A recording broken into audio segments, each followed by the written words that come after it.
tekan like, subscribe, tekan loncengnya supaya mendapatkan video update dari kami. Selamat menonton. Assalamualaikum warahmatullahi wabarakatuh. Alhamdulillah wassalatu wassalamu ala rasulillah. Ba'd. Adik-adikku yang semoga dirahmati oleh Allah Subhanahu wa taala, berjumpa kembali kita dalam video pembelajaran PAI, Pendidikan Agama Islam, SDIT Al-Imam Asy-Syafi'i. Adik-adikku yang semoga dirahmati oleh Allah Subhanahu wa taala, semoga adik-adikku semua tetap semangat dalam belajar PAI. Ya. Karena apa? Karena di dalam pelajaran PAI ini mencakup banyak cabang ilmu di dalam Islam. Di antaranya masuk akidah, juga akhlak dan adab, dan cabang-cabang ilmu yang lainnya. Jadi sangat beruntung sekali adik-adik bisa belajar menggunakan buku panduan PAI ini sejak dini, karena dengannya adik-adik banyak mengenal wawasan tentang Islam. Adik-adikku yang semoga dirahmati oleh Allah Subhanahu wa taala, sebelum kita memulai belajarnya, kita berdoa kepada Allah Subhanahu wa taala, kita memohon kepadanya semoga Allah Subhanahu wa taala memudahkan kita dalam memahami apa yang akan kita pelajari. Tidak cuma itu, bisa kita mempraktikkannya dan mengamalkannya dalam kehidupan sehari-hari. Kesempatan kali ini insyaallah adik-adik yang semoga dirahmati Allah SWT, kita masuk pada pelajaran yang keempat untuk semester genap, tentang hukum mim sukun. Mungkin kalau adik-adik masih ingat, pada semester pertama kita pernah belajar juga hukum bacaan, ya, yaitu terkait masalah nun sukun. Selain nun sukun ada hukum yang lain juga, yaitu yang kita pelajari sekarang, mim sukun. Baik, hukum mim sukun ada 3 macam, ya. Ini hanya istilah, ya. Apabila ada mim sukun dalam bacaan, ya, maka hukumnya terbagi menjadi 3. Apa saja itu? Yang pertama disebut dengan ikhfaun syafawiyun. Ikhfa syafawi.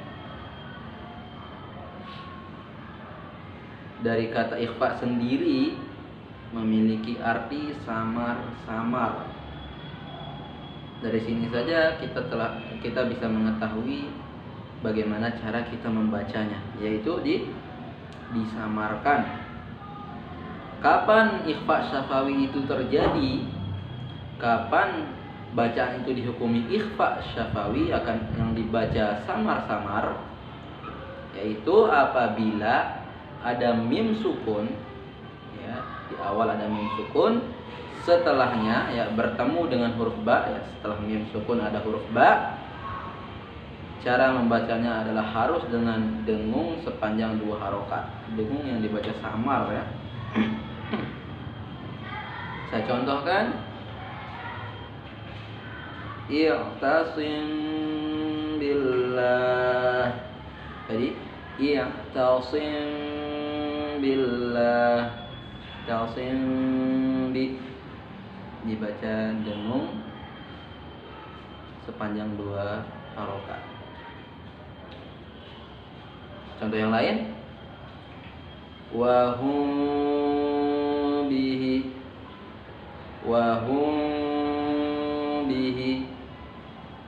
dibaca samar-samar, ikhfa, ya. Atau contoh yang lain, dakhaltum bihinna,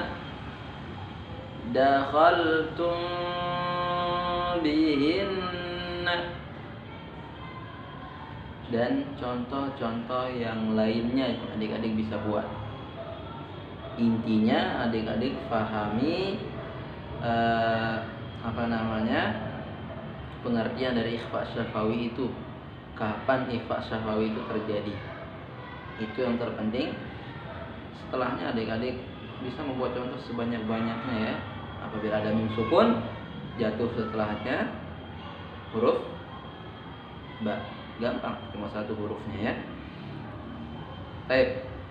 Kemudian hukum mim sukun yang kedua, yaitu idgham mimi. Idgham yang artinya masuk, ya. Artinya mim sukun ini masuk kepada huruf setelahnya. Apa itu? Yaitu apabila ada mim sukun bertemu dengan mim. Ada mim sukun jatuh setelah mim sukun itu mim juga yang berharokat tentunya ya.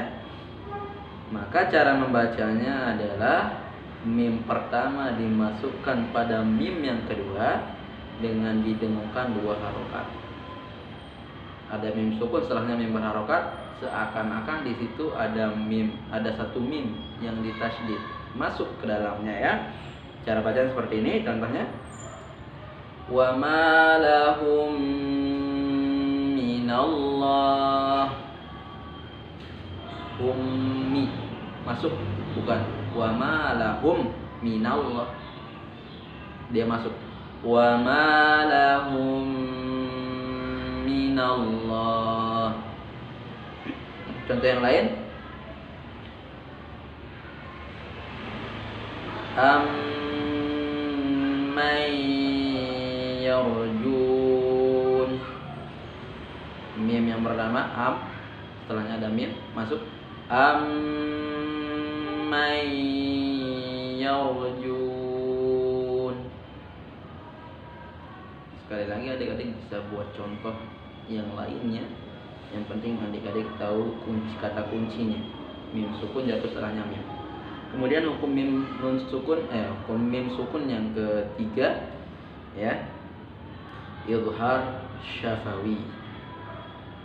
Izhar artinya jelas. Jelas apanya yang jelas? Mim sukunnya. Dan huruf yang jatuh setelah mim sukun harus jelas. Ya. Jadi tidak seperti yang pertama dan yang kedua, tidak dibaca samar-samar, tidak dimasukkan. Jadi dia benar-benar jelas. Ya. Kapan mim sukun itu dibaca jelas? Yaitu apabila mim sukun bertemu dengan selain 2 huruf yang tadi. Selain huruf ba, juga selain huruf mim. Apa saja? Pokoknya selain keduanya. Ya, mim sukun ada huruf selain ba dan mim, maka mim sukun itu dibaca jelas. Saya contohkan cara bacanya ya.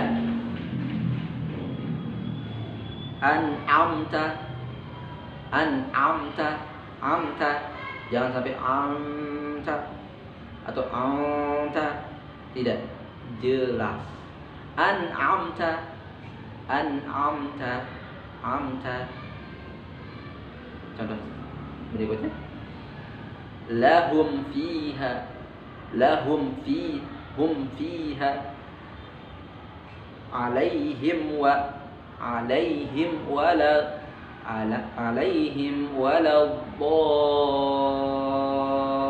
dhalin. Intinya mim sukun itu dibaca jelas.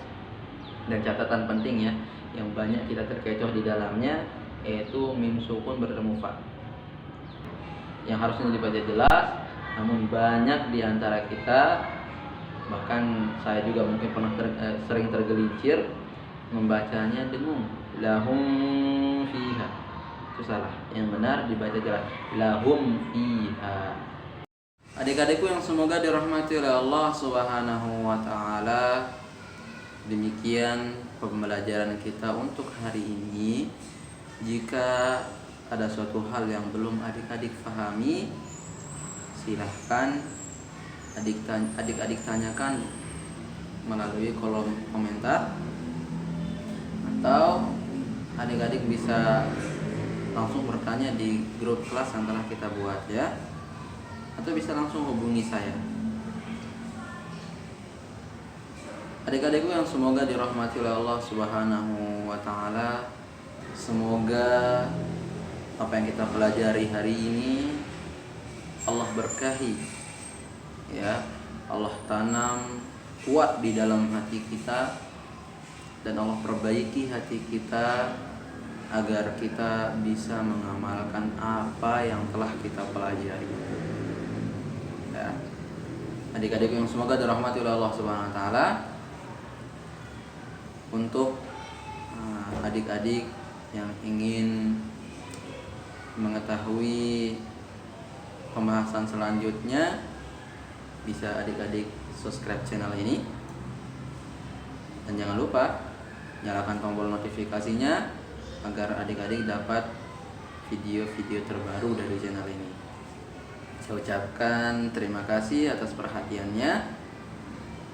Assalamualaikum warahmatullahi wabarakatuh.